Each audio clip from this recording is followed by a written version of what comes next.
Okay. Summer cut me off on the last video, but I said, oh, it's part 2. I said part 1 was we've identified it as a baby dinosaur. Step 2 is how do we deal with our baby dinosaur? So what you've got to look at, Ann, is we've got a dog, and this was for everybody.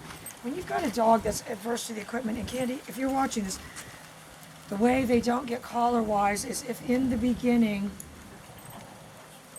these two pieces of equipment are always together. How does a dog know that these two pieces of equipment aren't one? They don't know unless you show them. And I told even Greg an idea would be a vibrating leash that the people could feel, and if you put tension on there, the dog could feel it. I think that they could understand that better. So what I'm saying is I've got a baby dinosaur that's going to fight me over the getting the equipment on.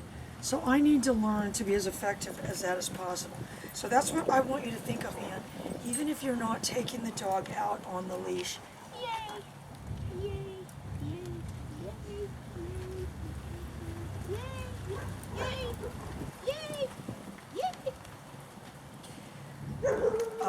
That you're always presenting those two pieces of equipment together. I'm going to put my Nick on about 20, and I'm going to tell you why. These dogs better double learn to subordinate any impulse to chase, and I'm going to tell you what her impulse to chase is. That little fuzzbuster out there.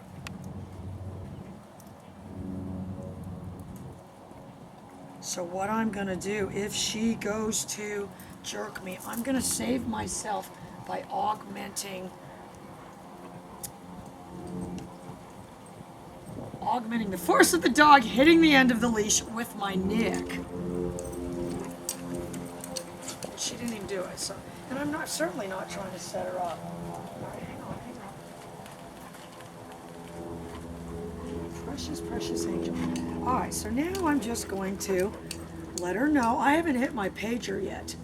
And I mean, again, if you had a very weird, oh, you precious angel, sense of timing, and yes, the dog just defaulted to that behavior. If it got to the point, it would be like one of those elephants.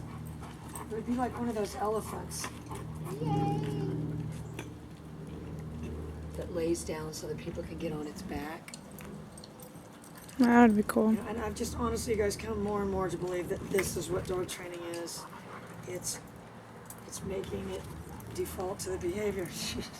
That's how it acts. I'll tell you how I like a dog that just lays down. That's why I love stuffed animals. Right? Summer will tell you. They just sit there. When you put them there, they stay there. I like that. So what I do with this dog, because it's, oh, you precious, precious angel, is I do use, and you've probably got a rug at your house, and I want you guys to understand, I'm not using this as a place.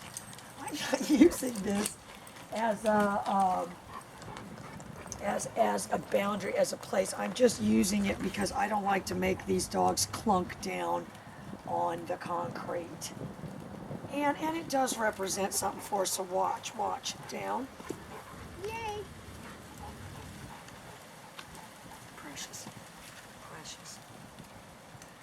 I don't know. I'm sure there's some more sophisticated trainer than me that can tell you what I'm using it for, but and it does represent something. It's not that it doesn't represent anything.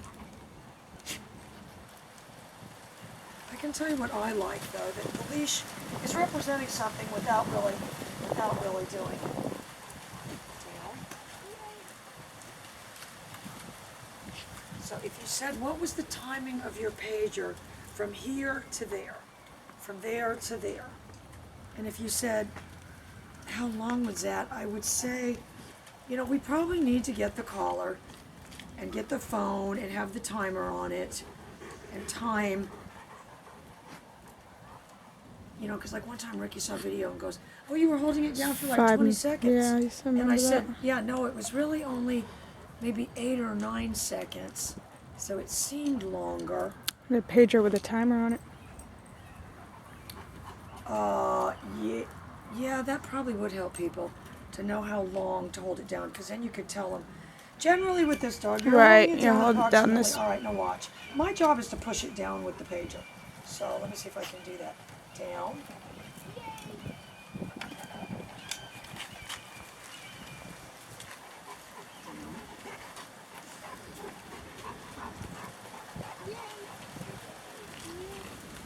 And I'm going to tell you what happened. I did push her down with the pager, but I tried to bend it around too fast, and so that's why it didn't work. And when things go like that, if you think my response to that would have been to jerk the dog in anyway, see the shake off right there. I'm not sure if that was the shake off. All right, now watch.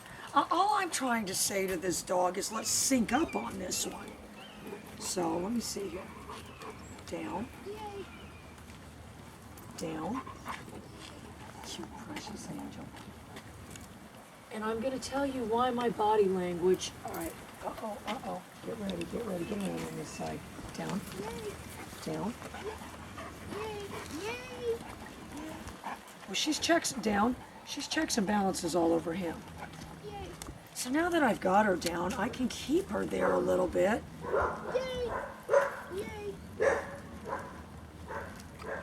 Because it's and I'm going to tell you why. It's back to the fulcrum and the pulley. Because the dog is already there, I've got a physical advantage. And I'm going to tell you why. If he's down, my job is to keep it there. Down.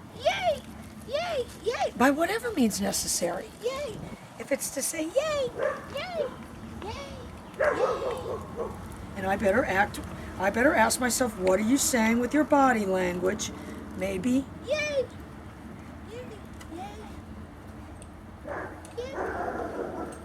I'm going to tell you, it saw the bent wrist.